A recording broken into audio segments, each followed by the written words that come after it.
अस्सलाम अलैकुम। आज की कहानी है नबीना फ़कीर की दानिशमंद। प्यारे बच्चों, बहुत सालों की बात है।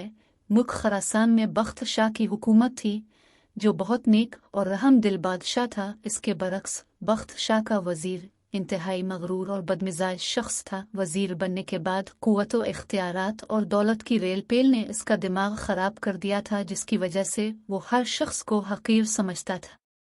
एक दिन बादशाह बख्त शाह वजीर और उनका खास मुलाजिम सफ़र पर रवाना हुए। वो तीनों अलहदा अलहदा घोड़ों पर सवार थे। जब वो एक सहरा से गुजरे तो अचानक उन्हें रेत के तूफान ने घेर लिया। गर्द गुबार की वजह से उन्हें रास्ता दिखाई नहीं दे रहा था, लेकिन मुलाजिम ने बादशाह का साथ न छोड़ा और उसके साथ रहा, जबकि वजीर उनसे बिछड़ गया।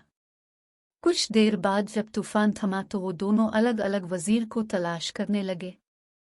काफी देर की तलाश के बाद मुलाजिम को एक झोंपड़ी नजर आई। जब वो वहां पहुंचा तो उसे एक अंधा फकीर बैठा दिखाई दिया। मुलाजिम ने इससे इंतहाई बदतमीजी से पूछा, अंधे, क्या तूने इस तरफ से किसी गेवर सवार के गुजरने की आवाज सुनी है?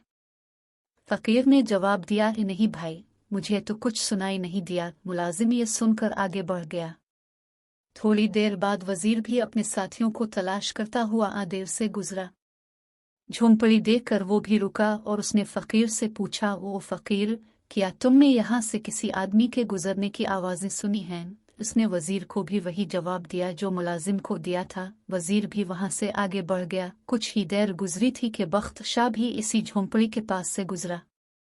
फकीर को देखकर घोड़े से नीचे यात्रा पहले फकीर को सलाम किया, इसके बाद इंतहाई अदब से पूछा, शाह साहिब, क्या आपने किसी घोड़े की आवाजें सुनी हैं? नाबीना फकीर ने जवाब दिया, जी हाँ जहाँ पना। पहले हुजूर का मुलाजिम आदेर से गुजरा, फिर आपका वजीर। बादशाह को यह सुनकर बहुत हैरत हुई। उसने पूछा, शाह साहिब, आप तो नाबीना हैं, आपको कैसे मालूम हुआ कि मैं बादशाह हूँ? अंधे फकीर ने मुस्कुरा कर जवाब दिया, आलीजा, आपके मुलाजिम ने मुझे अंधा कहा, आपके वजीर ने मुझे फकीर कहा, हुजूर ने मुझे शाह साहिब कहकर मुखातिब किया, लिहाजा गुफ्तगू और लहजे से मैंने अंदाज़ा लगा लिया कि कौन किस मर्तबे का है। बख्त शाह फ़कीर की बातों से बहुत खुश हुआ और इसे इनाम व इकराम देने की कोशिश की, लेकिन फ़कीर ने लेने से इनकार कर दिया। बादशाह फ़कीर की झोंपड़ी से रुखसत होकर महल पहुंचा, जहां मुलाजिम इसका इंतज़ार कर रहा था। उसने इसे फ़कीर से बेसुदा अंदाज में गुफ्तगू करने पर सरजनिश की। इस दौरान वजीर भी महल पहुंच गया। बादशाह ने इसे भी नाबीना फ़कीर से होने वाली गुफ्तगू से आगाह किया।